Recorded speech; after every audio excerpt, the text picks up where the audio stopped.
vidéo. Et aujourd'hui on se retrouve pour mon cosplay de Hanabi Hyuga, donc pour une review cosplay. Et cette fois-ci sur la petite sœur d'Hinata Hyuga. Donc cette vidéo sortira avant toutes mes autres vidéos sur mes cosplays d'Hinata Hyuga. Donc comme beaucoup d'entre vous le savent, Hinata est mon tout premier cosplay et donc j'ai voulu faire sa sœur, sa petite sœur, parce que je trouvais justement que je n'avais pas besoin de beaucoup plus acheter que pour Hinata, puisque pour Hinata il m'a fallu des perruques pour la faire, or que Hanabi je n'ai pas besoin de perruques, les lentilles c'est les mêmes qu'Hinata, donc ça ne posait pas de problème, il y avait juste la tenue à faire si on veut avec quelques petits accessoires. Et donc je me suis dit pourquoi pas faire Hanabi, et il s'avère que j'ai beaucoup aimé sortir ce cosplay malgré que je ne l'ai pas sorti souvent. Et donc j'ai commencé ce cosplay en août 2015, donc ça commence à dater beaucoup. Je venais pratiquement d'avoir ma machine à ce moment-là, j'avais dû faire 2-3 cosplays avant, mais vraiment des petits cosplays.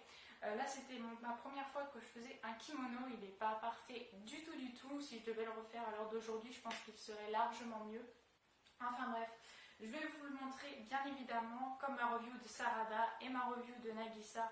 Vous verrez tout du cosplay, vous me verrez aussi en cosplay à la fin de la vidéo, alors restez bien jusqu'au bout. Et vous aurez également, donc je vais me revenir en cosplay, donc le buste, il n'y aura plus le cosplay dessus. Et je conclurai la vidéo en cosplay, que vous voyez aussi face à la caméra, qu'est-ce que ça donne en cosplay et tout.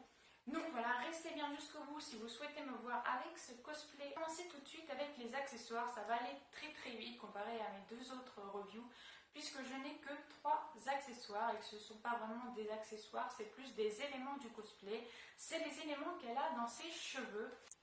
Pour commencer, elle a un petit chouchou comme ça, donc moi j'ai fait ça sous forme de tissu avec juste les bouts qui sont un petit peu en vague comme ça. Qui sont pas droites. Donc ça c'est le chouchou qu'elle a dans les cheveux derrière pour se faire son chouchou en fait, pour les tenir attachés. Et donc j'ai juste à faire un nœud tout simplement. Donc moi ce que je fais en général c'est que je mets un chouchou normal qui se voit pas et je mets ça par dessus en faisant un nœud parce que ça tient mieux du coup et je préfère comme ça, c'est beaucoup plus solide que juste un bout de tissu qui pourrait tenir des cheveux et du coup ça pourrait s'enlever plus facilement. Ça après c'est mon petit truc à moi. Ensuite j'ai fait ces petits nœuds qu'elle a aussi, mais devant cette fois-ci, pour tenir ses cheveux également. Et je trouve ça trop mignon. Donc bon, ça fait longtemps que je les ai fait, donc il y a des fils qui se barrent un petit peu beaucoup, mais je les aime bien en fait. Je trouve que je les avais plutôt bien réussi pour l'époque, que je ne connaissais pas vraiment beaucoup en couture à cette époque-là. Et je suis vraiment contente parce qu'ils sont vraiment sympathiques, enfin ça ressemble bien à des nœuds du moins. Alors il y a un petit accessoire que je pourrais pas vous montrer parce que je l'ai fait mais il s'est cassé par la suite, c'est le ninja du kunai, je vous mettrai une photo. Ce ninja là, eh bien j'ai voulu le faire et je l'ai fait en pâte Fimo, mais vu que je suis pas du tout douée en pâte Fimo, hein, je vais vous ramener à une précédente vidéo que j'avais fait sur mes figurines de ma collection de Hinata Hyuga en figurine et j'ai niqué une figurine en voulant faire une autre figurine en pâte Fimo. Bref, j'étais tellement dégoûtée, je suis toujours dégoûtée d'ailleurs parce que c'était une belle figurine que j'ai réussi à niquer grâce à la pâte Fimo. Donc je ne dis pas merci à la pâte Fimo, mais bon c'est moi seule qui ai fait cette petite erreur, cette grosse erreur. Et donc la pâte Fimo n'est pas trop mon amie. Et donc avant de faire cette fameuse erreur, j'ai essayé de faire le ninja de Hanabi, le ninja qu'elle positionne sur son kunai et que par la suite dans le film Hinata retrouve dans la neige. Eh bien, ce ninja là, si j'arrive à retrouver une photo d'ailleurs de quand je l'avais fait, je vous mettrai pareil en photo.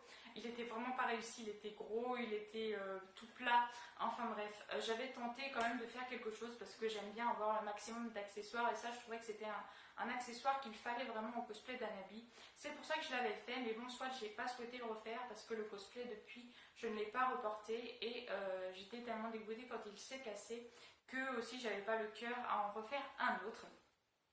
Et pour dernier petit accessoire et pas des moindres, ce sont les lentilles. Voilà comment ça se présente. Donc les lentilles, moi je les ai achetées sur le site Pinky Paradise que je reconseille beaucoup puisque j'ai reçu les lentilles, hein, alors si je me souviens bien, ça n'a pas mis 2 semaines, ça a mis moins de 2 semaines, mais c'était vraiment rapide je trouve.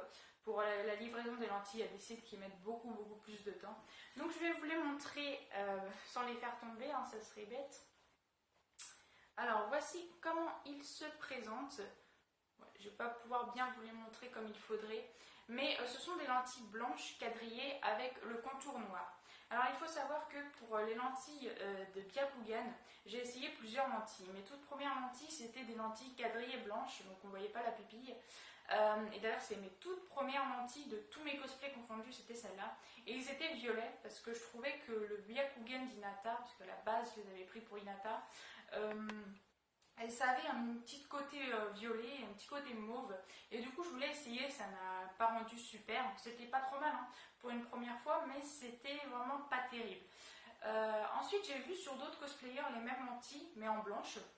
Et je trouvais déjà que ça rendait mieux, mais je trouvais quand même qu'il manquait quelque chose. Et puis ensuite, j'ai vu les lentilles, celles-ci, blanches quadrillées, donc pareil, mais sauf qu'avec le contour noir. Et je trouve qu'avec le contour noir, ça change tout, ça change l'aspect du cosplay. On voit bien la pupille, ça ressemble un peu plus au personnage de base. Je trouve que ça donne vraiment quelque chose en plus, le fait qu'il y ait le contour tout noir. Donc voilà, après c'est un choix. Sur Pinky Paradise, bien évidemment, je vous mets le lien dans la description que vous puissiez les acheter si vous le souhaitez, parce que vraiment ils sont super et vous les verrez sur moi donc à la fin de la vidéo. Et maintenant on va passer donc au buste. Je pose juste mes petites lentilles. On passe au buste avec la ceinture. Alors la ceinture c'est la seule chose que je n'ai pas faite moi-même sur ce cosplay. C'est une ceinture blanche que j'avais déjà à moi. Du coup je l'ai mis, elle est élastique, donc on ne voit rien du tout. C'est comme si elle n'avait pas de fermeture vu qu'elle est élastique. Ensuite, donc il y a beaucoup de défauts, hein. Soyez indulgents sur ce cosplay. Et donc, il y a les petites manches qui se barrent en cacahuète avec des coutures qui vont à droite et à gauche. Alors il faut savoir que c'est un cosplay qui m'a pris énormément de temps. Bien que je l'ai fait à la machine, toutes les flammes, donc les flammes sur ces manches et sur la jupe, que là vous ne voyez pas avec mon cadrage, je les ai fait main. Donc j'ai fait ceux des 2 manches en une journée, celle de la jupe en une journée également, et ça m'a pris énormément de temps et le résultat est dégueulasse. Voilà, je ne vais pas vous mentir, le résultat est vraiment pas beau du tout. Si je devais refaire ce cosplay, je pense qu'il serait largement mieux. Après, c'est qu'une suggestion parce que je ne l'ai pas refait, donc je ne peux pas non plus vous affirmer qu'il serait beaucoup mieux. Mais en tout cas, maintenant que je sais qu'il existe de la peinture pour tissu, comme je vous en avais parlé aussi pour mon cosplay de Sarada, j'aurais fait les flammes tout simplement à la peinture. Alors je dis des flammes parce que souvent les gens pensent que c'est des flammes. Personnellement, je ne pense que c'est pas ça. Le lien de la première branche, donc la branche principale des Hyuga, la branche de la Soke, ils ont un symbole jaune en fond et ils ont un petit symbole rouge en plein milieu qui ressemble à ça, en fin de compte. Et je pense plus que c'est ça qui se répète sur le kimono de Hanabi, vu qu'elle est de la branche principale. Je pense vraiment que c'est ça. Donc voilà, je pense que c'est plus ça que des flammes, et c'est pour ça que je voulais clarifier ça avec vous, parce que vraiment, les flammes, ok, ça pourrait, puisque le pays du feu, c'est Konoha, et que Hanabi vient de Konoha, donc ça aurait pu être possible. En tout cas, je pense vraiment pas que c'est ça, je pense plutôt que c'est le symbole donc, de la Soke qui se répéterait sur son kimono. Bref, on va pas s'attarder là-dessus. Donc ensuite, il y a le col, hein, le col qui est basique. Alors moi, j'ai fait un système à l'intérieur de... Je vais essayer de vous montrer. Un système d'épingles. Donc si vous voulez, j'ai fait voilà, une petite bordure comme ça sur le kimono qui peut se retrouver là. Sauf que là, avec l'âge du cosplay qui a quand même pas mal d'années maintenant, j'avais une autre banderole qui pouvait s'attacher là et du coup ça ne bougeait plus. Et la ceinture, je pouvais la mettre juste en style de décoration parce que sinon ça tenait déjà normalement. Bien sûr, à l'intérieur, j'ai fait exactement la même chose. Vous voyez, là, ça tient encore par contre. C'est des espèces de fils en fait que je fais pour faire un nœud, comme les justes au corps si vous voulez. Moi quand j'étais petite j'avais des justes au corps et donc c'était ce système là, du coup j'ai voulu le répéter, je trouvais que ça tenait bien justement et puis que ça se voyait pas, donc en final c'est tout bénef.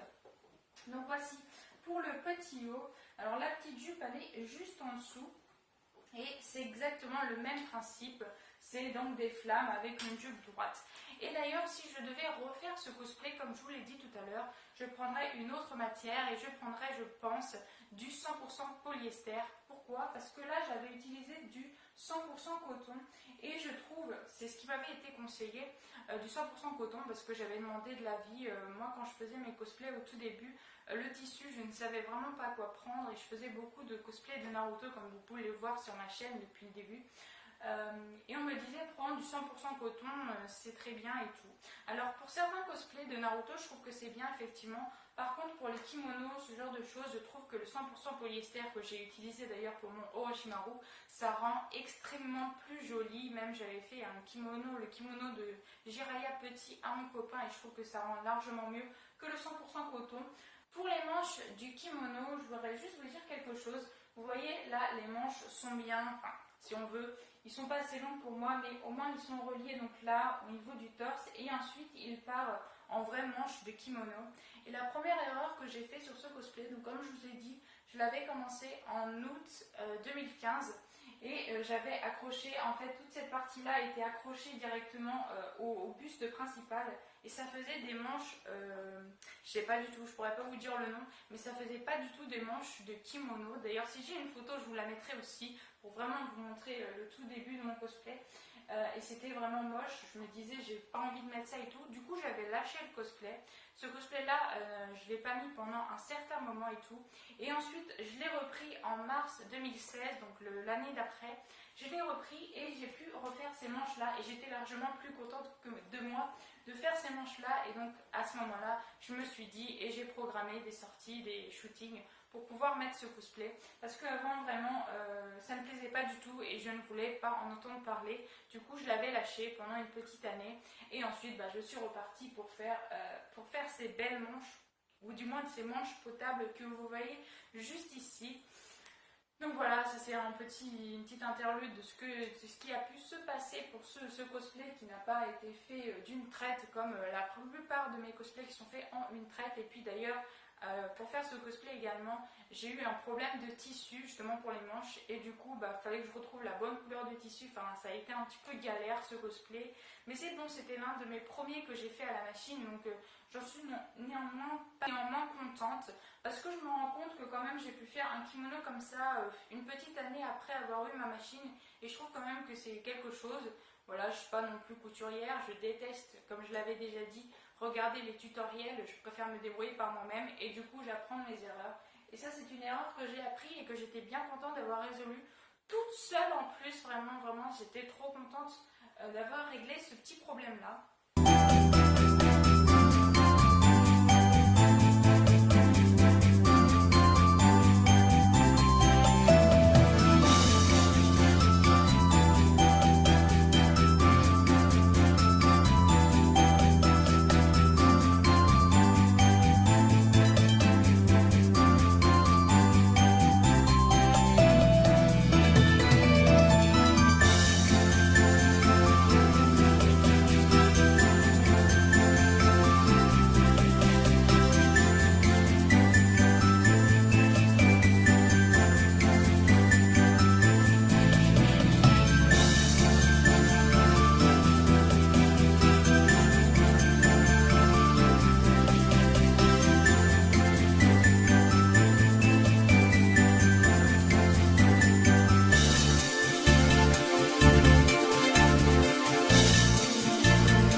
Cette petite vidéo, j'espère qu'elle vous aura plu et moi je vous dis à la prochaine.